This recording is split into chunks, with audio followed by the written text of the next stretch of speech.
তারপরে যারা ক্ষমতায় আসলো তারা তো এই আমলাতন্ত্রের হাতে বন্দী, তাদের কথা অনুযায়ী কাজ করছেন, তাদের বুদ্ধি অনুযায়ী চলছেন, তাদের ঘাড়ে ভর করেই তাদেরকে টিকে থাকতে হচ্ছে।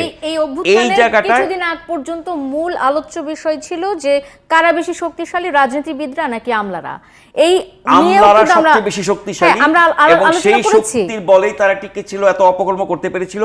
সেই আমলাদের মধ্যে আমরা কি দেখি, কাউকে এখান থেকে সেখানে, কাউকে বাড়ি পাঠিয়ে দিচ্ছে, আবার নানান বাহানায় আগেও একই কাজ করেছেন এই আমলাতন্ত্রের অংশ হিসেবে, সেরকম সাবেকদেরকে নিয়ে বসিয়ে দেওয়া হচ্ছে এবং সারা জীবন আমলাতন্ত্রের সুবিধা পেয়েছেন বিভিন্ন সরকারের কাছ থেকে এবং বিভিন্ন সরকারের অন্যায় অপকর্ম টিকিয়ে রেখেছেন, তাদের সহযোগী হিসেবে ছিলেন, সেরকম সাবেক আমলাদের এনে বড় বড় পদে, সরকারের পদে এনে বসানো হচ্ছে। তার মানে হচ্ছে আমলাতন্ত্রের যদি বড় ধরনের পরিবর্তন সংস্কার না হয় তাহলে কিন্তু আপনার যেই কাঙ্ক্ষিত সংস্কার বা পরিবর্তন তার কিছুই হবে না। সে জায়গায় আমরা কেন এই সব পরিবর্তন দেখছি না?